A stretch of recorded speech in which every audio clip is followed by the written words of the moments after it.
Hey folks, this is Josh, Stoney Ridge Farmer. Welcome to the farm vlog today. Today we're gonna be burning brush. So we've got several brush piles on the farm that we've been needing to burn. It rained for like the last 3 days. We finally got a dry spell. It got windy yesterday, which dried this pile out. We've got a heavy frost last night, so everything around is soaking wet.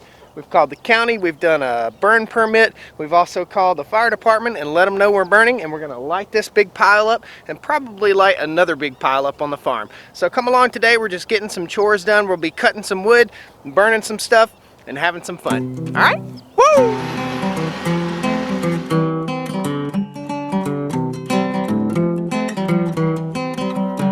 Stoney Ridge Farm, Stoney Ridge. Stoney Ridge Farm. Woo! This pile's been sitting here for about 1.5 years. If you missed the video, it's right here. We had a forestry mulcher come up here and mulch these trees down. There were a bunch of cedar trees out in the middle of this pasture right here. And this is just all part of taking back land from the farm. One tree in here is storm debris that we got up, I guess, 2 days ago or something like that. My volunteer guy, I have a friend that comes and volunteers. His name is Steve. He came up here and used the tractor for the first time, so you'll get to see that video too. But we're gonna go ahead and light this guy up. I think according to redneck specifications, I'm supposed to have a cigarette in my hand and a can of gas, but that ain't happening.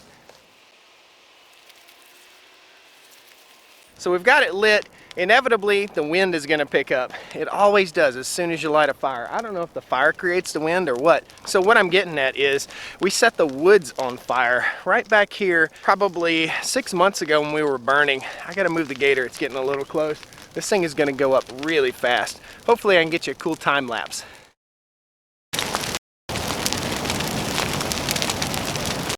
This is a stressful time on the farm.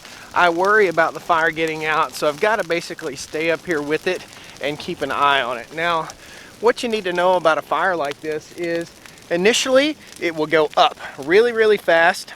Then it's going to settle down. It's going to kind of smolder for several days. So I just wanted to kind of give you a little education on how a fire like this will burn in case you're clearing land for yourself.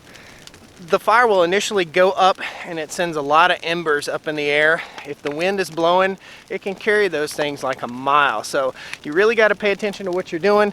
You got to light it at the right time. Daybreak is normally the best time around here where I live because there's a lot of dew on the ground, so you don't have that fire spreading danger.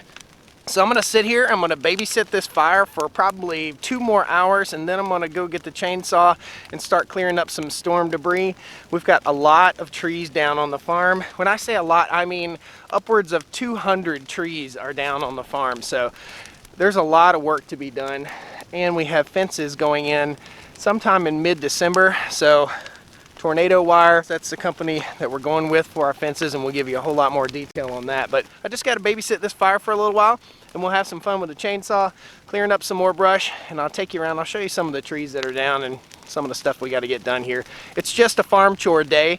It's not a miraculous day where you're going to learn so much, but I'll try and put some tidbits in there, so hopefully if you're clearing land on your property, you'll know what to do. All right, be sure and stay tuned to the end of the video. After the credits, we'll go into a little more detail of why we didn't chip up this pile right here. In other words, turn it into mulch and put it back to the land. We'll kind of explain that to you a little bit at the end of the video. All right, let's talk about the fun part of burning this pile. So you can see half the pile really hasn't caught up. So we've got the Wicked 55 grapple from Everything Attachments. We're gonna get in here and we're gonna plow this stuff up. Basically, just keep piling it up until the pile is gone. I'll probably have to park the tractor somewhere over here and come back in the morning and keep turning this for a couple days until it burns all the way away to nothing. So let's have some fun with the tractor.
So a few things you need to know about pushing up a big pile like this.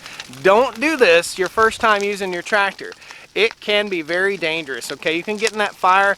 There are flammable hydraulic hoses, there are flammable materials pushing right up into the fire. So you gotta be very careful. Don't do this the first time you use your tractor. But the ultimate goal here is to get these larger logs up on top of the pile so that they'll actually burn. This thing will get hot enough to burn huge logs, but it won't get that hot unless you can turn it up on top of itself. So if we didn't have this tractor, if we didn't have this grapple, these piles would be burning for weeks and weeks and weeks. And I'd just be over here trying to push it in some other kind of way. I don't know if I'd get a snow plow or what. This thing is a huge, huge help on the farm, especially when you're clearing land, when you're getting up brush, storm debris and stuff like that.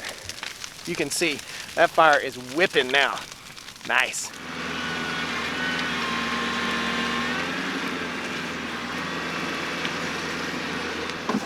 So while we're here burning and while we're taking care of stuff over in this field is basically the furthest point from our house.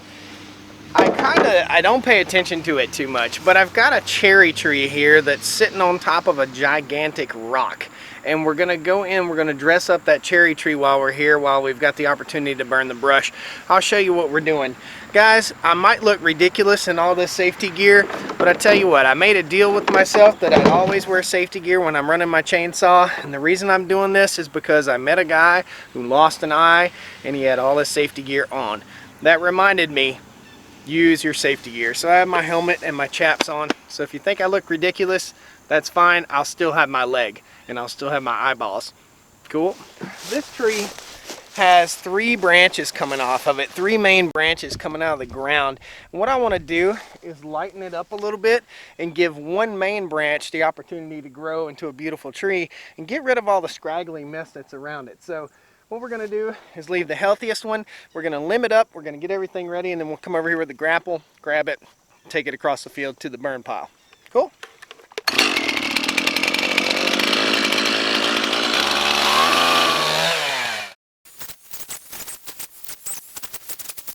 So while a wild cherry tree like this is a beautiful tree, I think you can tell I did it some good. It's widely regarded as a weed around here where I live, so don't feed your goats wild cherry limbs that are dead or it will kill them. Just a little something. So I guess this vlog can be educational. We've got another tree down over here. I'm going to go ahead and run over while I've got the saw warmed up and cut that thing up too. So we're riding over here on the gator to some trees that I have down on the edge of the field. We'll take you over and we'll just show you what's going on. This is a small tree. I'll turn the camera around. So this tree behind me is fairly insignificant, but what we've got to do is cut it into sections that are big enough at where we can get it out of the field right here. When we build our fence is going to come right down through here on the edge of the woods and shoot right down through here and down into the woods over there. So basically, I need to be thinking about any leaners that I might have, any trees that are leaning toward the fence line, and I need to go ahead and take care of those. So at some point we'll walk around and we'll drop all the leaner trees and we'll get them out of the way. We'll probably have another big fire over on this side of the farm. I'm going to start knocking this stuff out. I'll take you around the other side of the farm where we've got some bigger trees, some nice substantially sized oaks and hickories that are down. All this damage came from Hurricane Michael. And what we had here was just a swirling wind here on the farm. So some of the trees that we kept behind after we cut timber, like this guy and like those big old oaks back there, some of them held up and some of them did not hold up at all. So we'll take you around, we'll show you those real quick. All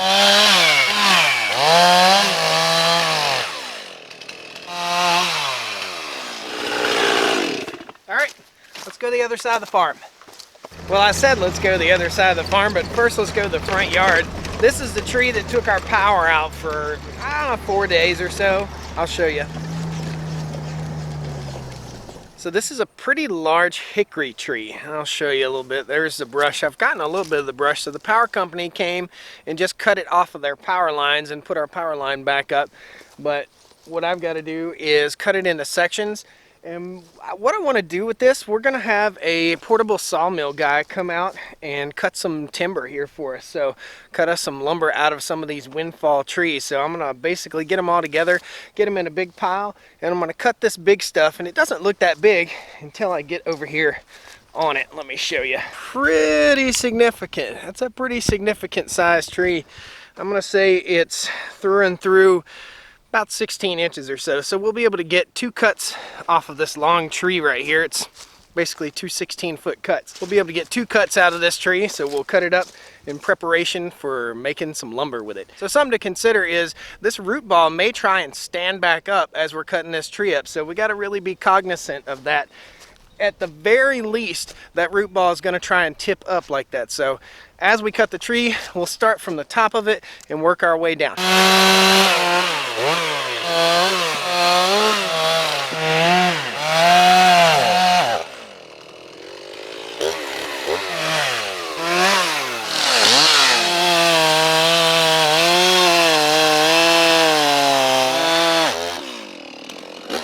Now I think you can see what I mean about it raising back up on that stump.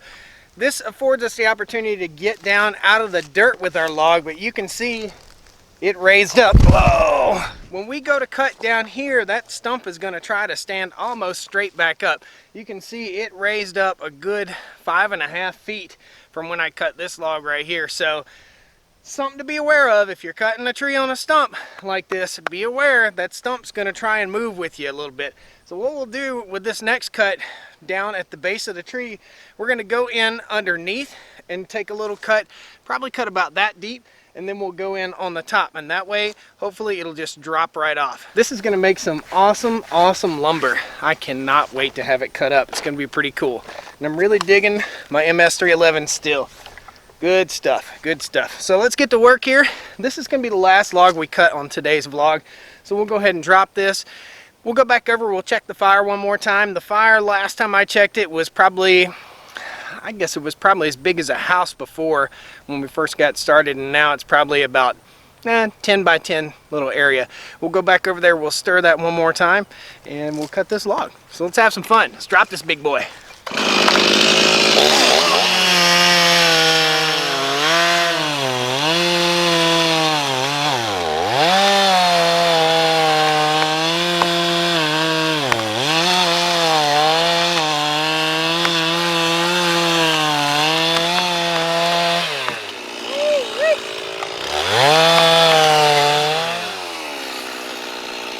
When we come over here to get it with the tractor, we'll butt this log off and this stump will go oop, and stand right back up. No need for no gym time today. Good stuff.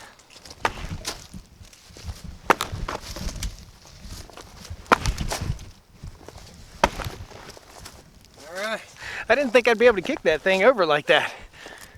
Let's go check on the fire real quick.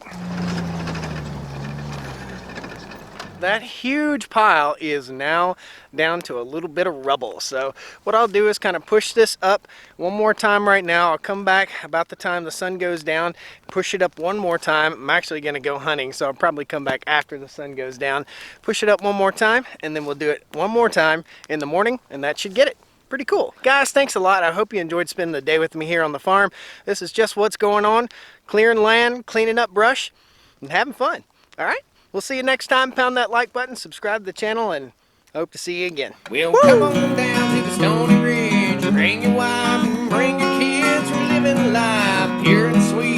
That's the way it's supposed to be, Stoney Ridge. Woo! So you made it through the video. Let's discuss why we didn't chip this up and put it back to the land. Simply put, economics. We cannot afford a $200,000 wood chipper. I cannot pay $500 for 3 days or a week or so of having a chipper up here and work chipping this brush up for the benefit of the soil.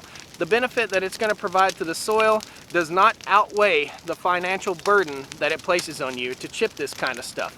Now, in certain areas of the country, you can chip whole stumps, you can chip all sorts of stuff, but as big as this stuff is, I can't chip it. I could get out here and work for days and days and days and have a pile of chips about this high and about this big around, it's just not financially worth it. So we're burning it. So some of you might be worried about the environmental concerns of burning.